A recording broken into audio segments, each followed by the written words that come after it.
Bueno, la idea es que voy a comenzar actualmente un tema actualmente de protección judicial, pero quería trabajar desde dónde se está trabajando el tema directamente de protección judicial. Para eso traté de ser ordenado en la exposición, mostrando actualmente varias situaciones importantes en la relación de protecciones judiciales a través de lo que se llama el derecho procesal transnacional, reglas sustantivas procesales, internacionalización del derecho constitucional, reglas sustantivas y derecho penal internacional o antecedentes de la Corte Penal Internacional para ver esas protecciones judiciales. Así las cosas, vamos a comenzar a analizar un tema muy importante. ¿Por qué quiero analizar esta situación? Cuando nosotros comenzamos a denotar la característica importante, vimos actualmente algo, o el primer antecedente de estos temas de garantías y protecciones judiciales, las encontramos a partir del concepto de la paz perpetua de Kant. En la paz perpetua de Kant, actualmente hay una frase muy bonita que me comienzo y me permiten analizarla. Esto es lo que dice Kant. La comunidad más o menos o estrecha que ha ido estableciéndose entre todos los pueblos de la tierra, que la violación de un derecho cometido en un sitio repercute en todos los demás, de ahí se infiere de que existe un derecho de ciudadanía mundial, que no es una fantasía jurídica, sino un complemento necesario al código no escrito del derecho político y del derecho de gentes, que eso se eleva a categoría de derecho público de la humanidad y favorece a la paz perpetua. Kant dice esto muy importante actualmente en 1791. Y cuando dice eso en 1791, reconoce algo impresionante, que el derecho no solamente enfocado a una solamente una garantía, sometidas a los ordenamientos constitucionales, sino sometido a una situación internacional. Por eso, actualmente, el derecho, hay una nueva anunciación del derecho, una nueva apertura del derecho y una nueva anunciación del derecho, que parte actualmente de el derecho procesal transnacional. Esto no es una situación mía inventada por un soliloquio, sino ya está, ha sido acuñado por un profesor argentino que se llama Osvaldo Alfredo Gossaini, donde dice que actualmente Gossaini, en el texto de Derecho Procesal Transnacional, editorial Tirán Blanche, página 26, existe actualmente nuevos organismos, procedimientos, acciones voluntarias donde se establece una nueva garantía en el mundo. ¿Y esto cómo se implementa?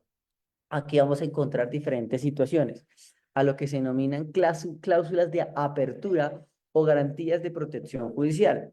Una primera la encontramos en la Constitución de Brasil, artículo cuarto, numeral segundo, la Constitución de Argentina, artículo 94, artículo 75, numeral 22, la Constitución de Guatemala en 1985, reformada en el 94 y plasmada en el artículo 46. Y la Constitución de Colombia en el artículo 93. Cuando encontramos esto, encontramos actualmente que el ordenamiento jurídico nos habla de una nueva antecedente, una nueva relación. Y así esa nueva relación del derecho entendemos que hay reglas sustantivas y reglas procesales. Y aquí entendemos la primera garantía de los derechos humanos. Entendemos esta garantía convencional a través de tres fundamentos importantes. La Convención de Viena del 69, que trae tres principios que hemos discutido desde el derecho internacional público. El pacta sunt servanda, el principio de bona fides y el efecto útil de las sentencias.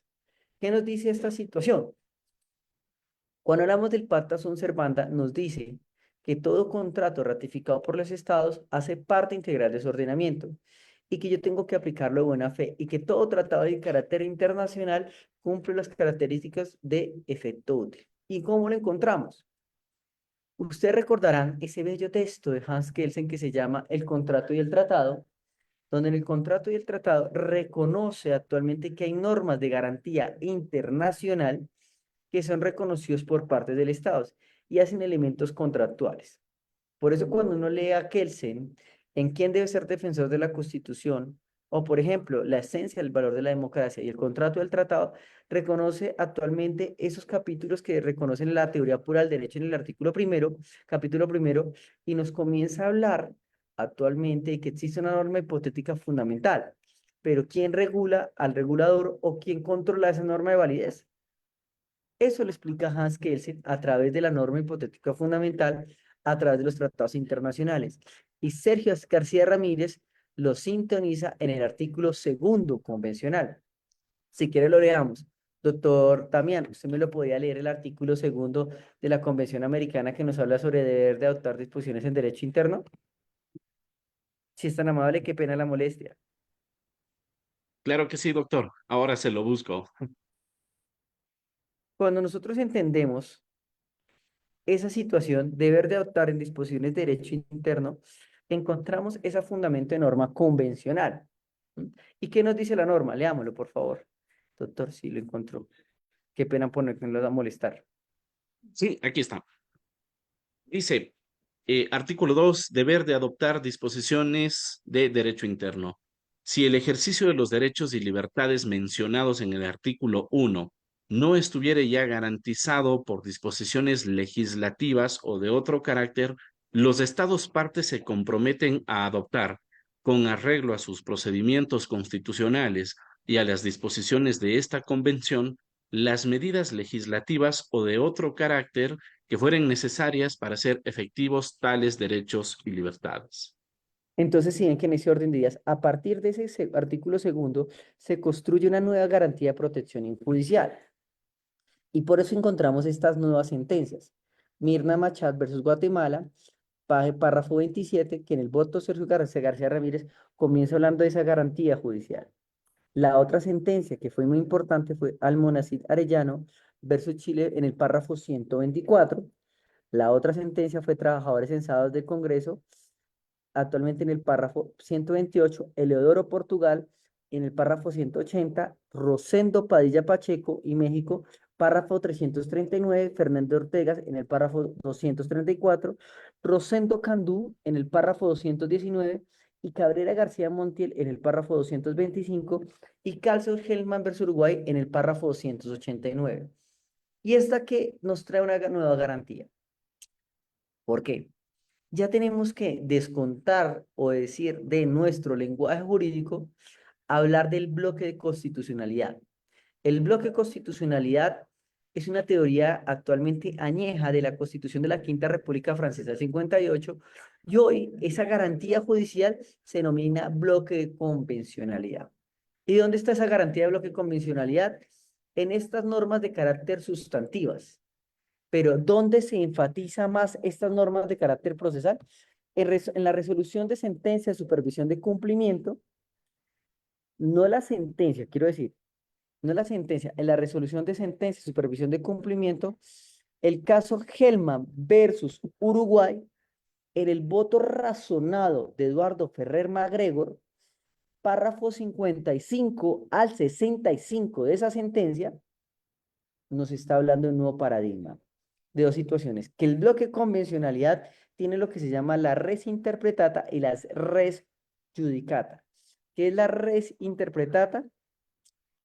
Que las interpretaciones que la Corte diga en ejercicio de esa garantía judicial, los estados tienen que aplicar los ordenamientos y justamente y constituye a su fundamento interpretacional lo que se llama la res de judicata. ¿Y cómo lo dice actualmente Eduardo Ferrer Magrego?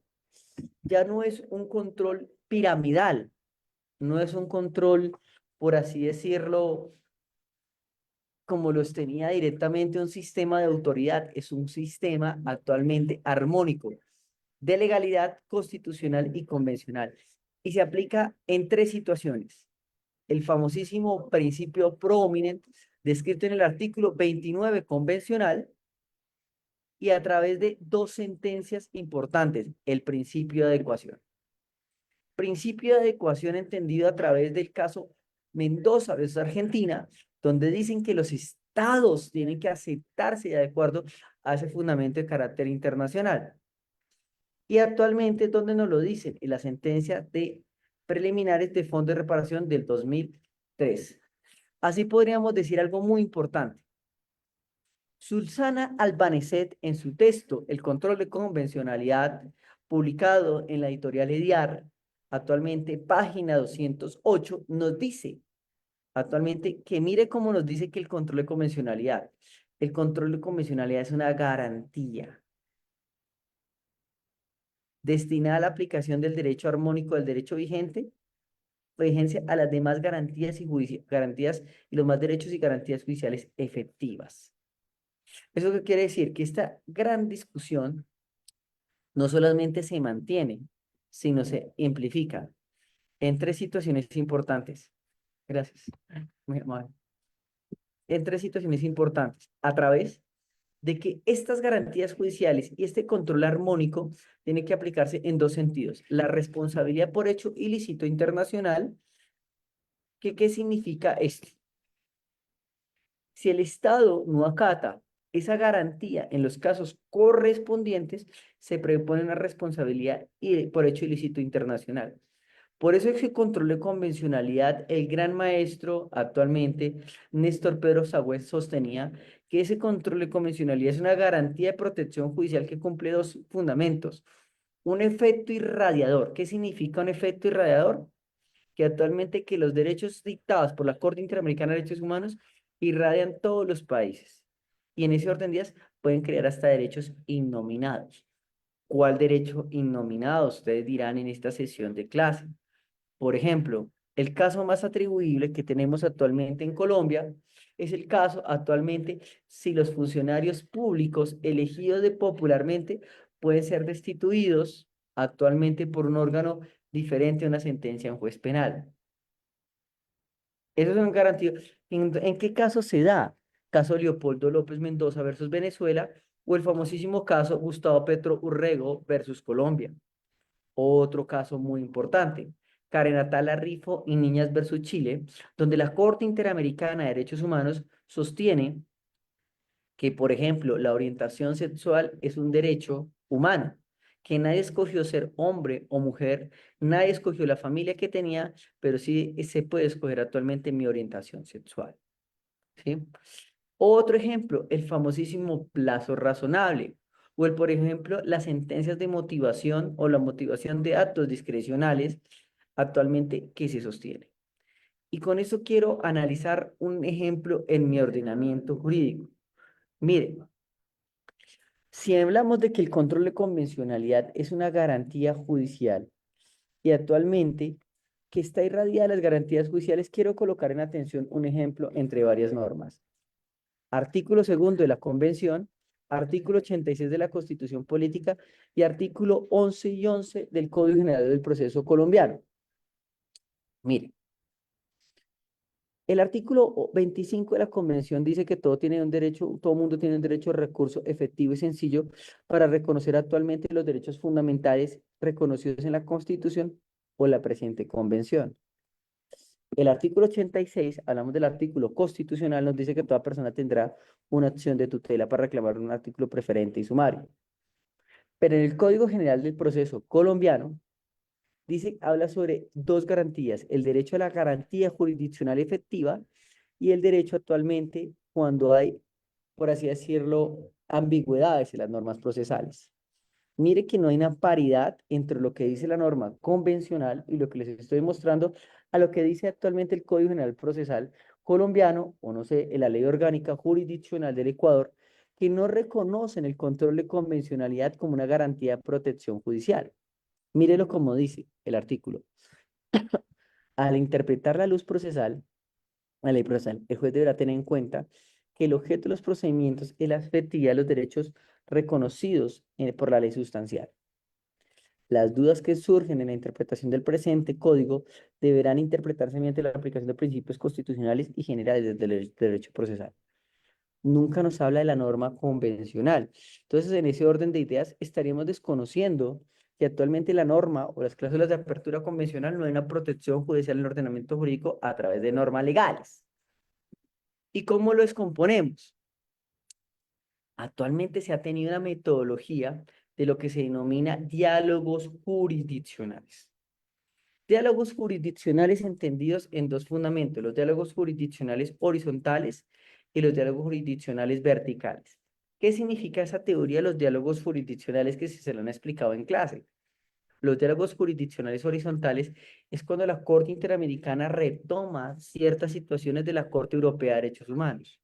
Por ejemplo, el tema desaparición forzada o el tema, por ejemplo, contenido del concepto de margen de apreciación nacional del derecho que es sostenido por la Corte Europea actualmente a través del protocolo 15 en su preámbulo que reconoce el margen de apreciación nacional de la Corte Europea.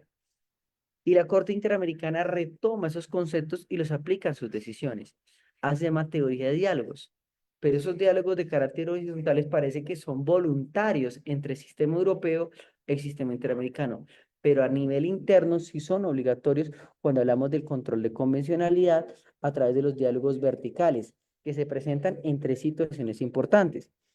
Como les decía, la Corte Interamericana de Derechos Humanos, aquí hay una primera crítica que siempre hemos dicho. La Corte Interamericana de Derechos Humanos se ha comportado en sus decisiones que les he mostrado como una situación proclive a los derechos humanos, pero a veces se presenta también como un tribunal de cuarta instancia o un tribunal constitucional supranacional, que para algunos autores eso es bien visto, para otros autores no es bien visto. Y el más ejemplo es cuando desarrolla el tema de control de convencionalidad, que ya como normas sustantivas exige que los jueces en sus decisiones apliquen el control de convencionalidad. Y no solamente los jueces, sino los funcionarios jurisdiccionales y los funcionarios públicos. Y aquí viene una primera acuñamiento. En ese orden de ideas, cuando yo como juez de primera instancia no aplico un fallo dictado por la Corte Interamericana de Derechos Humanos, se me presupone una responsabilidad por hecho ilícito internacional en mi decisión. ¿Y por qué? Porque no tengo un deber de atención y un deber de adecuación. Por eso, a partir de esta situación, encontramos cómo se generan esos principios vectores de interpretación, como les decía anteriormente. Miren cómo en el voto disidente del fallo Giovanni Bello de la Corte Europea de Derechos Humanos de Bulgaria del 2002 toma ciertos conceptos de la Corte Interamericana de Derechos Humanos. ¿Cuál fue? En el voto razonado, Hernando Serrano Cruz, El Salvador, Fondo de Reparaciones, donde lo toman del juez Antonio Cansado Trindade. O, por ejemplo, el voto disidente en la papa concordante, la Gran Sala, el juez Paula Pinto de Albuquerque toma los conceptos de Diego García Sayán en el caso Mendoza versus Venezuela del 2002. O en el caso Salvador Chiriboga de Ecuador, reparaciones y costas. ¿Y qué vectores de interpretación se toman? Por ejemplo, el concepto de desaparición forzada o el concepto de deber de investigar, que eso genera metamorfosis constitucionales. Y por eso aparecen que esos nuevos derechos son derechos innominados. Derechos innominados, como les decía, el plazo razonable, el procedimiento administrativo, la orientación sexual, o un caso muy bonito que se llama el derecho a la sexualidad reproductiva. Artavia Murillo versus Costa Rica. ¿Y cómo se descansa esto? Podemos decir actualmente en un ejemplo importante. Hay un ejemplo que les puedo tener en esta situación. No sé si alguno ha escuchado la técnica lavado de semen. ¿Alguno ha escuchado ese tema en esta sesión de clase? La técnica lavado de semen. Les voy a explicar cómo se trae esa garantía judicial del sistema interamericano. En Colombia se dio un caso muy famoso que fue la técnica lavado de semen, donde una pareja con VIH-Sida, virus de insuficiencia humana, el hombre actualmente quería tener hijos con su esposa, pero obviamente tenía SIDA. Esa es la técnica, si me lo permiten explicar. Te colocan en el plasma seminal y aquí están, van a encontrar los linfocitos y aquí están las células epiteliales actualmente, donde permiten actualmente decir algo importante, que ¿sí? Se lavan los espermatozoides y los espermatozoides móviles se generan actualmente y se fecundan. Aquí los van a encontrar, se hace una nueva, aquí lo que hizo fue lavarse y se hace posteriormente una fecundación in vitro al útero de la mujer para que pueda fecundar y no tiene virus de insuficiencia humana el feto. ¿Cuál fue el problema de esta situación? Se solicita una acción de amparo, que fue la sentencia T375 del 2016, donde la Corte Constitucional, en principio se solicita el derecho a la sexualidad reproductiva. Ya venían dos fundamentos importantes, la T528 y la T274 del 2015. El juez de primera instancia dice que las personas actualmente no acceden a la acción de tutela, se presenta la impugnación y en esa impugnación el tribunal lo que hace con la persona VIH-Sida es actualmente mandarle a hacer terapia psicológica. Llega a la Corte Constitucional y la Corte Constitucional determina tres situaciones importantes, o cuatro: derechos reproductivos, autodeterminación reproductiva, acceso a los servicios de la sexualidad reproductiva, protección constitucional a las personas con VIH y VIH-Sida y el consentimiento de las personas con fecundación in vitro. Y es donde lo hace la Corte Constitucional Colombiana, desde la sentencia Artavia Murillo versus Costa Rica y la sentencia Karen Atala Rifo y Niñez versus Chile. Permite un diálogo y sostiene que estos derechos o principios vectores de interpretación tienen que ser aplicados en casos concretos. Así las cosas, encontramos actualmente que la Corte Interamericana hace un diálogo con la Corte Constitucional Colombiana para proteger un derecho contenido humano convencional. Ahora bien, esa es la primera parte de esta exposición, cómo funciona la Corte en materia de derechos sustantivos. Ahora vamos a explicar rápidamente cómo se aplica esta garantía de protección judicial efectiva. Yo creo que les habrán dicho esto muy específicamente dentro de este objeto del módulo, pero solamente quiero tomarlo a breve referencia para que lo encontremos, ¿sí? Primero, el sistema interamericano está compuesto por una comisión y una corte, que ustedes lo han visto. Actualmente la comisión tiene naturaleza accesoria, actualmente que es subsidiaria y complementaria, y su función es primordial, proteger los derechos humanos. ¿Cómo funciona el sistema interamericano? Tiene un sistema de promoción y un carácter jurisdiccional. Esto es lo que hace la Corte: audiencias temáticas, comunicados de prensa, informe a los grupos, visitas in loco, consultas, seminarios y cursos. Mientras que la Corte Interamericana, algo muy importante, es de carácter jurisdiccional, donde recepciona peticiones de denuncia, medidas cautelares y procedimientos de soluciones amistosas. Esto es muy importante para que lo aprendan. Hay reglas procesales que se determinan raciones: ratione persona, ratione loci, ratione temporis. ¿Y cómo son los tipos de raciones? Estas reglas procesales para poder recurrir al sistema interamericano en esas protecciones judiciales. Primero, en razón de persona, siempre debe presentarse una petición, actualmente a partir del artículo primero, a personas naturales. ¿Pueden haber a personas jurídicas o morales la protección judicial en el sistema interamericano? Sí. Y se aplica actualmente cuando se levanta el velo corporativo o denominados acciones populares. Cuando hablamos de razones LOCI, actualmente las razones LOCI lo encontramos a partir de tres situaciones importantes. Primero, cuando se han radicado las fechas a la Convención Americana, o actualmente a partir de que se han radicado sus competencias o cuando hay violencias continuas. Eso es razones LOCI, razones temporis. Razón en tipo de competencias es cuando hablamos razón en materia. Y esto también es muy importante, porque cuando hablamos razón en materia es que en ese sentido las violaciones no solamente de la Convención Americana, sino otros instrumentos internacionales, como por ejemplo la Convención Interamericana sobre Desaparición Forzada, la Convención de Belén de Pará o el Protocolo de San Salvador. Aparte de eso, hago una pregunta al auditorio. ¿Las medidas cautelares hacen parte de la Convención Americana de Derechos Humanos o es una protección judicial diferente? ¿Qué creen ustedes?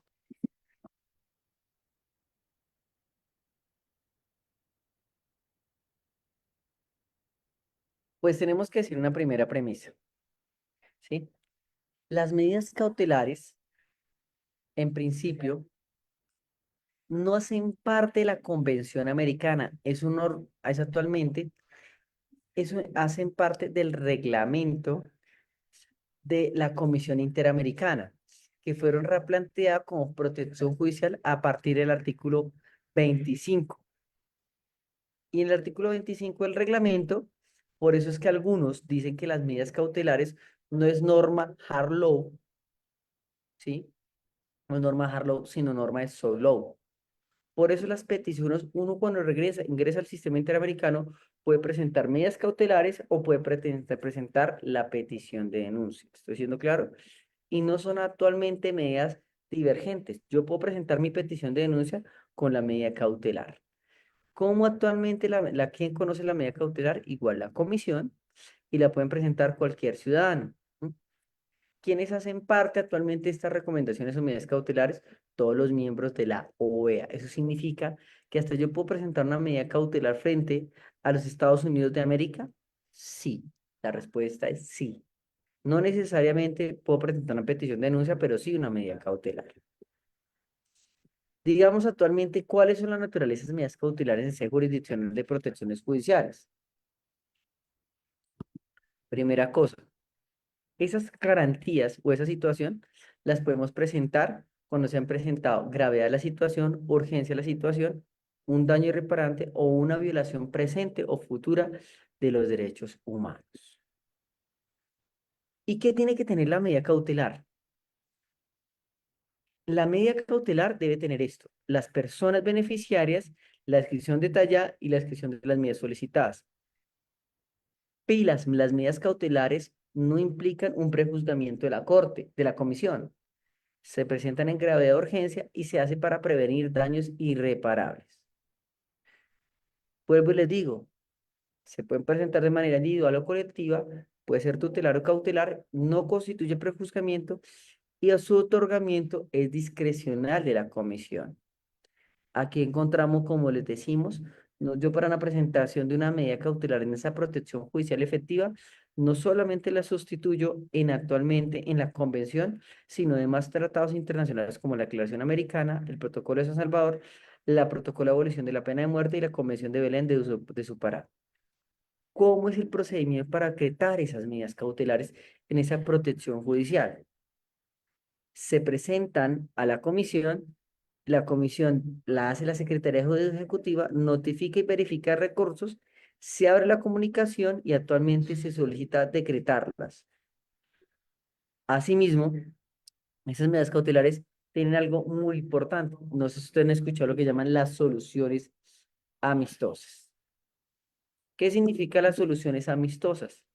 Las soluciones amistosas es que la comisión puede otorgar dentro del proceso jurisdiccional otra protección judicial, acordar y solucionar el caso. Actualmente, ¿qué es solucionar el caso? Ya lo vamos a ver.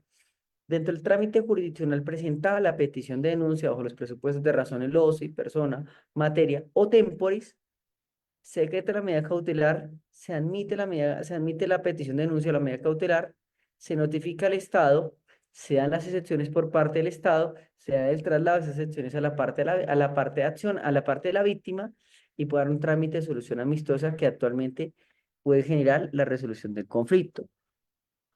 ¿Dónde se encuentra la solución amistosa en esa protección judicial? La encontramos a partir del artículo 48. ¿Qué es una solución amistosa como garantía de la protección judicial? Permite generar espacios de diálogos entre el Estado y las víctimas. ¿Sí? ¿Y cómo es el procedimiento? Aquí les traigo un cuadrito para que ustedes supieran cómo se presenta la solución de misión amistosa en garantías judiciales. Se presenta la petición de denuncia, se dicta el informe de admisibilidad, se dicta actualmente los 4 meses, la comisión redacta la solución amistosa y actualmente es un paso armónico entre el Estado y la presunta víctima como una conciliación que se da entre el proceso con la finalidad actualmente de romper la situación. Y si algo se termina el conflicto y se sigue el informe. Algo muy importante en esta protección judicial de soluciones amistosas. Primero, esas soluciones amistosas implica actualmente reparación al afectado, restablecimientos de la libertad y actualmente no permite derogación de leyes, pero permite la devolución de tierras y restitución de empleo y que implica actualmente aceptaciones de hechos y situaciones a las personas físicas o morales, como rehabilitación médica, rehabilitación psicológica, modos de asistencia social, esclarecimiento de hechos o víctimas indirectas, pero no constituye precedente. Quería también mostrarles cómo es el procedimiento de la Comisión Interamericana, para que supieran actualmente esa fundamentación. Aquí presentamos esa garantía judicial en razón de persona temporis, materia del OSI, se presenta a la comisión, se dicta el informe y aquí es lo que yo les decía que secretan o no secretan las medidas cautelares. Se da el traslado al Estado de 3 a 4 meses, se envía a los peticionarios y aquí lo que yo les estaba diciendo, se identifica la comisión o se redacta el informe para dictar actualmente la solución amistosa. Este es el procedimiento actualmente de la comisión brevemente de una petición de denuncia o una medida cautelar o una solución amistosa. Si actualmente se llega a un informe de fondo y si no se llega al informe de fondo y el Estado no acepta el informe de fondo, se envía automáticamente a la Corte Interamericana. Este es el mecanismo de protección judicial en materia, por así decirlo, en sede de comisión. Ahora en sede de corte, esas medidas de protecciones judiciales en esos derechos de contenido sustantivo. Es de tipo jurisdiccional y se presentan para casos contenciosos y medidas provisionales. En principio, pueden ser, y también la Corte dice de carácter consultivo. ¿Qué es una consulta a la Comisión Interamericana, a la Corte Interamericana? Es cuando se interpreta la Corte y se genera una compatibilidad entre los tratados nacionales y los tratados internacionales. ¿Quiénes solicitan eso? Actualmente los miembros de la OEA o los órganos de la OEA. Algo muy importante de las opiniones consultivas, constituye precedente. Igual que las sentencias, la opinión consultiva constituye precedente para la Corte. ¿Y cómo se llega a la Corte? También hablamos de razones temporis, razones materia, razones loci, y actualmente de estos presupuestos se llega a la Corte. ¿Qué es una medida provisional como garantía judicial? Las medidas provisionales, a diferencia de las medidas cautelares, constituyen actualmente trámite oficioso por la Corte y la dicta solamente la Corte. Y actualmente pueden presentarse de extrema urgencia de trámite oficioso y pueden mantener la comisión de la Corte. Este es el procedimiento de la Corte Interamericana de Derechos Humanos. Cuando la Corte Interamericana envía el informe, también puede ir en competencia directa del Estado. La Corte hace una revisión, una excepción preliminar, donde verifica actualmente si el Estado notifica o no notifica actualmente y notifica al Estado, a la comisión y a la víctima, donde se presentan excepciones preliminares, 30 días de observaciones, se presenta una audiencia oral, alegatos y finales y escritos. Este es el procedimiento contencioso en la Corte Interamericana diagramado, con la finalidad de que ustedes conozcan la misma situación. ¿Listo? Entonces, tendríamos que decir actual varias cosas importantes. La primera.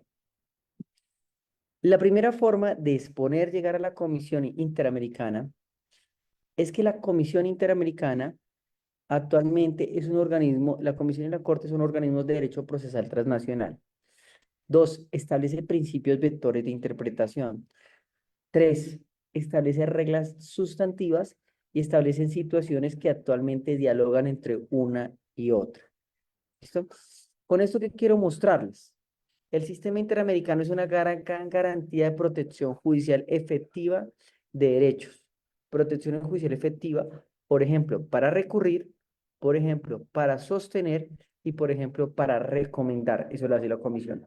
Mientras la Corte dicta sentencias y o actualmente, por así decirlo, opiniones consultivas que establece el precedente del bloque de contenido convencional. Y así las cosas permiten a un nuevo adoctrinamiento entendido en dos formas importantes, que les voy a explicar para que ustedes lo vean específicamente. Déjenme un minuto que la otra diapositiva que les quiero mostrar. Un segundo.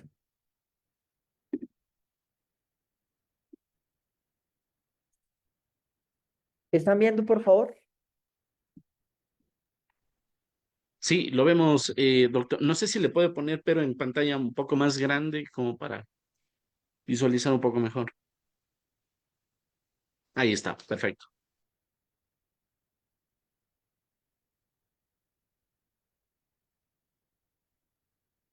¿Listo? ¿Están viendo hasta ahí? Sí, lo vemos muy bien.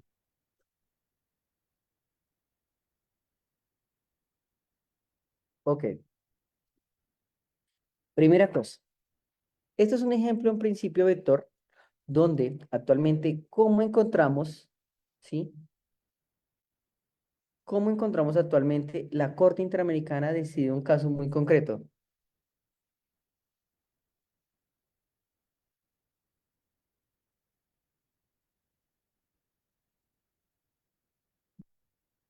¿Listo? Donde la Corte Interamericana habla de un caso muy concreto, se deben motivar los actos de institución actualmente o se deben motivar los actos administrativos de carácter discrecional. Esto es una teoría de lo que se llama líneas jurisprudenciales. En Colombia se sostiene actualmente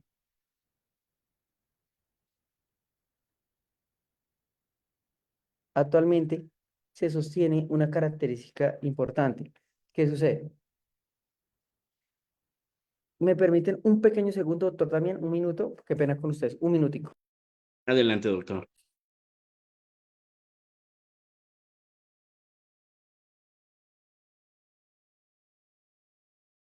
Lo disculpen, es que se presentó algo aquí en mi trabajo. Bueno, lo que le quería mostrar a ustedes es, miren esta línea jurisprudencial. Esto actualmente la Corte Constitucional Colombiana es lo que habla actualmente sobre un tema de reconocimiento de derechos y protecciones judiciales. Pero miremos ahora actualmente el tema.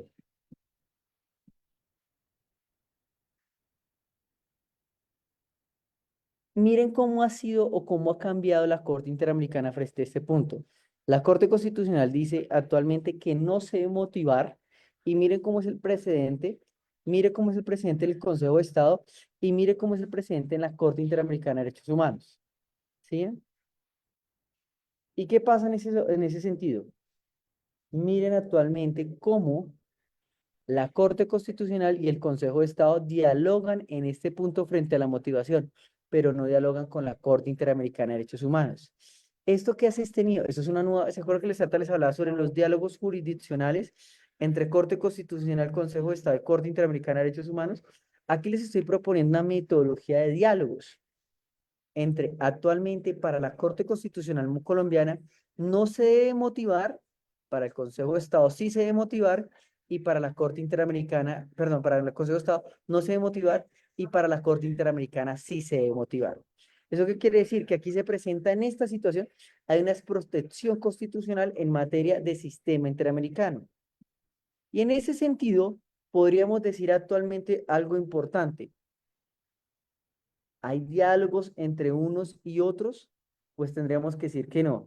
¿Eso qué quiere decir? Que en este sentido, lo que aquí estoy mostrando en estas dos de carácter de diapositivas, como la Corte Constitucional, como el Consejo de Estado y como la Corte Interamericana, en posiciones de similares, no hay una protección judicial en materia de derechos humanos. Entonces, ¿qué nos quiere decir? Digamos cuatro conclusiones en esta conferencia.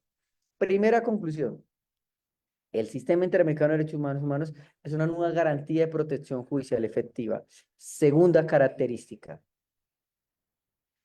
establece principios vectores de interpretación a través de las normas convencionales. Tercera característica, el Sistema Interamericano funciona como un organismo dependiente o independiente a la vez. Y la cuarta característica, interioriza actualmente los derechos humanos. ¿Estoy siendo claro hasta ahí? Y en este sentido me permite que hay un nuevo mecanismo de protección judicial efectiva en garantía de derechos humanos. No sé siendo más si el doctor Damián o el grupo tienen alguna pregunta, duda o inquietud o situación pertinente. Muchísimas gracias, estimado doctor Fabián. Nada más una inquietud a propósito de las soluciones amistosas que se promueven ante la Comisión Interamericana. La pregunta puntual es, ¿qué sucede si es que la víctima eventualmente considera que la solución amistosa no es suficiente como para reparar el daño que considera pues que no le parece suficiente para su sentido de justicia?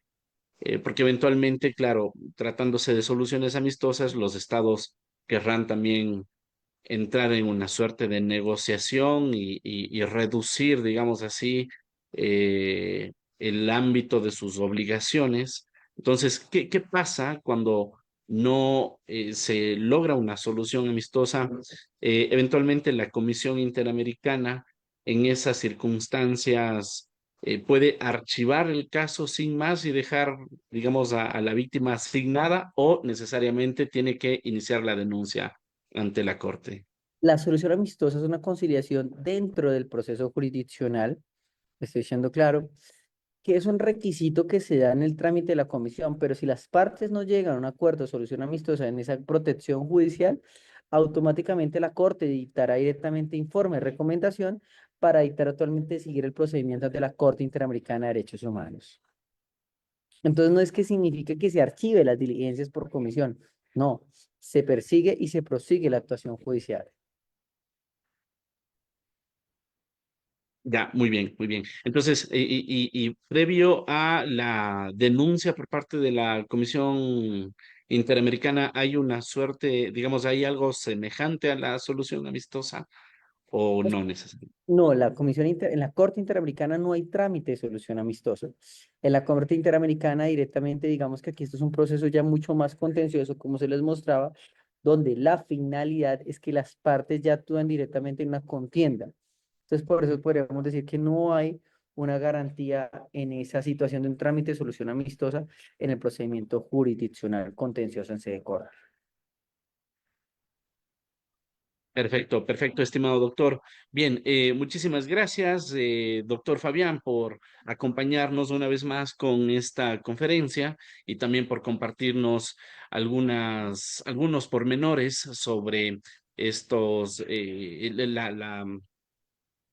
la metodología primero empleada por usted en este diálogo entre el sistema interamericano y las altas cortes en Colombia y que por supuesto nos ayuda también a entender las cosas a partir de un derecho comparado. Estimado profesor, muy agradecidos desde Latin Juris y la División Académica Multidisciplinaria de Los Ríos de la Universidad Juárez Autónoma de Tabasco por su participación. Le devuelvo la palabra para que pudiera despedirse de esta audiencia. Muchísimas gracias, doctor Damián. Un fuerte abrazo y un saludo. Listo, doctor. Gracias. Gracias, un fuerte abrazo igualmente y con todos ustedes igualmente apreciados participantes. Nos veremos entonces el día lunes para continuar con el desarrollo de este programa académico. Recuerden que las clases estarán grabadas, disponibles en la plataforma de YouTube y pueden también acceder a el blog de Latin Juris para que puedan revisar todo el desarrollo de este programa, así como las preguntas correspondientes para la evaluación final. Deseándoles entonces un feliz fin de semana y una feliz noche y feliz descanso. Nos veremos el próximo lunes. Hasta pronto. Hasta pronto, feliz noche. Muchas gracias.